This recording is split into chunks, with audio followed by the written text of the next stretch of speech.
Good morning. അപ്പോൾ ഞാനിപ്പോൾ ഉള്ളത് തിരുവനന്തപുരം സെൻട്രൽ റെയിൽവേ സ്റ്റേഷനിലാണ്. അപ്പോൾ അങ്ങനെ കുറേ നാളത്തെ കാത്തിരിപ്പിനൊടുവിൽ നമ്മുടെ PSC എക്സാം വന്നിരിക്കുകയാണ്. അപ്പം എക്സാം എഴുതാൻ വേണ്ടി കോട്ടയത്തേക്ക് പോകാം. അങ്ങനെ ഞാൻ രാവിലെ ഒരു 5 മണിയായപ്പോൾ നമ്മൾ റെയിൽവേ സ്റ്റേഷനിൽ പോകാനായിട്ട് ബൈക്ക് എടുത്ത് മെയിൻ റോഡിലെത്തി. അപ്പോൾ മെയിൻ റോഡിലെത്തി അവിടെ നേരെ കവടിയാറെത്തിയപ്പോൾ രണ്ട് അനിയന്മാർ വരാനുണ്ട് കേട്ടോ. അപ്പോൾ അങ്ങനെ അവന്മാരെ വെയിറ്റ് ചെയ്ത് അവിടെ നിൽക്കുകയാണ്. പിന്നെ കുറച്ച് നേരം കഴിഞ്ഞപ്പോൾ അവന്മാർ രണ്ടും കൂടെ വന്നു. പിന്നെ നമ്മൾ 3 പേരും കൂടെ നേരെ റെയിൽവേ സ്റ്റേഷൻ്റെ അകത്തേക്ക് പോയി. എന്ന് വെച്ചാൽ നേരത്തെ ബുക്ക് ചെയ്തതുകൊണ്ട് നമുക്കൊരു ടിക്കറ്റ് എടുക്കാനൊന്നും പോകേണ്ടി വന്നില്ല. എല്ലാം ഓൺലൈൻ വഴി ആയതുകൊണ്ട് നമ്മൾ പിന്നെ അവിടെ നിന്ന് നേരെ എസ്കലേറ്റർ വഴി കയറി 2ാമത്തെ പ്ലാറ്റ്ഫോമിലായിരുന്നു ട്രെയിൻ വരാനുള്ളത്. അപ്പോൾ നമ്മൾ 3 പേരും കൂടെ നേരെ അങ്ങോട്ടേക്ക് പോവാണ്. അവിടെ കുറേ നാളായിട്ടോ ഞാൻ ഈ റെയിൽവേ സ്റ്റേഷനിലൊക്കെ വന്നിട്ട് ട്രെയിനിലൊക്കെ കയറിയിട്ട്. അങ്ങനെ രാവിലത്തെ ആ ഒരു വ്യൂ നല്ലൊരു അടിപൊളിയായിരുന്നു കേട്ടോ. പിന്നെ കുറേ നേരം നമ്മളവിടെയൊക്കെ നിന്ന് വീഡിയോ ഒക്കെ എടുത്ത് ഫോട്ടോസൊക്കെ എടുത്തിട്ട് അവിടെ നേരെ താഴെ പ്ലാറ്റ്ഫോമിലേക്ക് പോയി കേട്ടോ. അപ്പം പ്ലാറ്റ്ഫോമിലേക്ക് എത്തി. കുറച്ച് നേരം കഴിഞ്ഞിട്ടും ട്രെയിൻ വന്നില്ല. അപ്പോൾ നമ്മൾ ട്രെയിൻ വരാനായിട്ട് ഇങ്ങനെ വെയിറ്റ് ചെയ്ത് കുറേ നേരം നിന്ന്. അപ്പോൾ 6:45 നമുക്ക് ഉള്ള ശബരി എക്സ്പ്രസ് ആണ് കേട്ടോ. അപ്പോൾ ഒരു ശബരി എക്സ്പ്രസ് കറക്റ്റ് ഒരു 6:10 ആയപ്പോൾ വന്നു കേട്ടോ. കറക്റ്റ് 6:10 ആയപ്പോൾ വന്നു. 6:45 ട്രെയിന്. അപ്പോൾ ട്രെയിൻ വന്നു. നമ്മൾ ബോഗിയൊക്കെ കണ്ടുപിടിച്ചു. അങ്ങനെ ബോഗിക്കകത്തൊക്കെ കയറി ഇരുന്നപ്പോഴാണ് അപ്പുറത്ത് വേറൊരു ട്രെയിനിൽ എന്തൊക്കെയോ പണി നടക്കുന്ന അങ്ങനെ ഒരു അവിടുത്തെ സ്റ്റാഫാന്ന് തോന്നുന്നു വന്ന് എന്തൊക്കെയോ ചെയ്യുന്നു. പിന്നെ കറക്റ്റ് 6:45 ആയപ്പോൾ ട്രെയിന് സ്റ്റാർട്ടായി കേട്ടോ. കറക്റ്റ് ഷാർപ്പ് ടൈമാട്ടോ. അങ്ങനെ നമ്മൾ കോട്ടയത്തേക്ക് പോകാനായിട്ട് നമ്മൾ 3 പേരും കൂടെ ട്രെയിനിലേക്ക് യാത്ര തുടങ്ങി. അങ്ങനെ മന്ദം ട്രെയിന് സ്റ്റാർട്ട് ചെയ്ത് പോയി തുടങ്ങി കേട്ടോ. പിന്നെ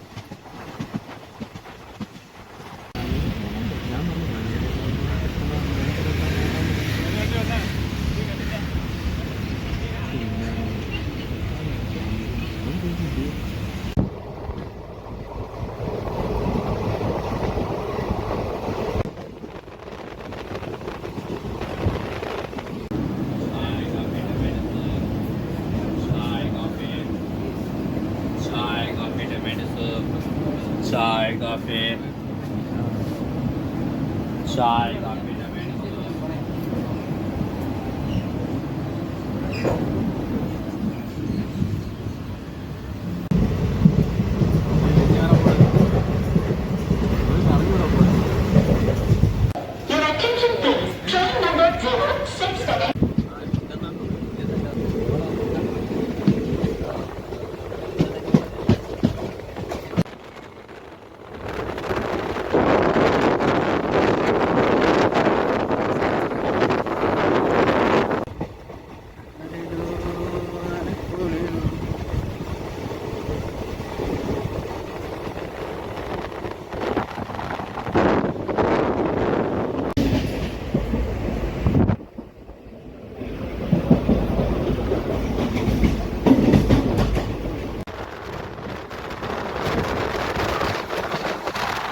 ഞാനും അനിയനും കൂടെ അങ്ങനെ കോട്ടയം റെയിൽവേ സ്റ്റേഷനിലെത്തി. റെയിൽവേ സ്റ്റേഷൻ്റെ തൊട്ട് ചേർന്നതിനൊരു റെസ്റ്റോറൻ്റ് ഉണ്ടായിരുന്നു. അങ്ങനെ ഞാനും അനിയനും കൂടെ അവിടെ കയറി രാവിലത്തെ ആഹാരം കഴിച്ചു. എന്ന് വെച്ചാൽ രാവിലെ ഒന്നും കഴിക്കാത്തത് കൊണ്ടേ, വെളുപ്പിലെ ഇറങ്ങിയതാണ്.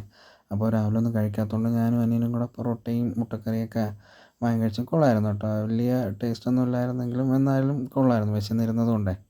എന്തായാലും നമ്മുടെ ഇവിടെ കിട്ടുന്നത് പോലെയൊന്നും അല്ല, എന്നാലും അത്രയും ടേസ്റ്റൊന്നും ഇല്ല കേട്ടോ അവിടുത്തെ ബീഫ് കറിക്ക്.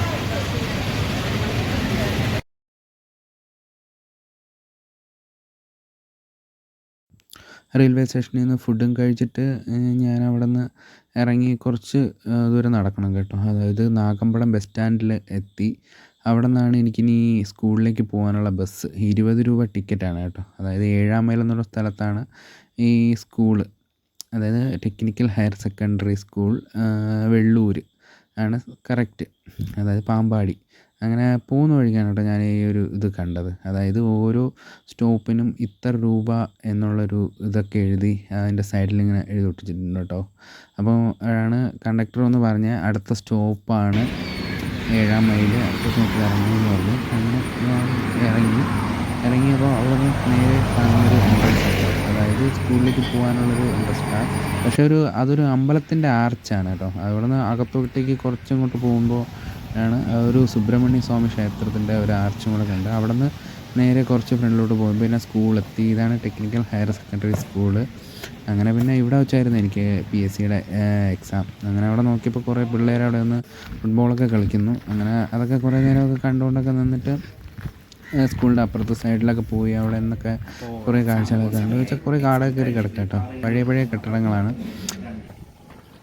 അങ്ങനെ എക്സാം കഴിഞ്ഞിറങ്ങി. അടിപൊളിയായിരുന്നു എക്സാം, ഒന്നും പറയാനില്ല.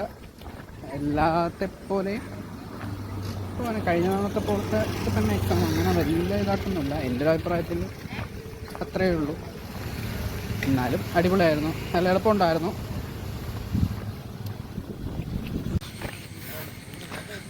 എക്സാം കഴിഞ്ഞിറങ്ങി. ഇതാണ് എക്സാം സെൻറ്ററിലേക്ക് പോകുന്ന വഴി. ഇനി നേരെ റെയിൽവേ സ്റ്റേഷൻ, അവിടെ നേരെ വീട്.